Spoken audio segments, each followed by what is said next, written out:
শুধু এতটুকুই বলবো, যদি কাউকে ভালোবেসে থাকেন,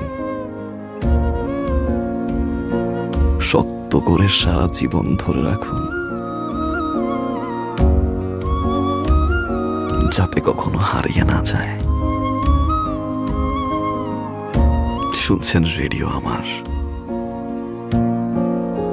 88.4 FM। আপনার আরজে ফারহান।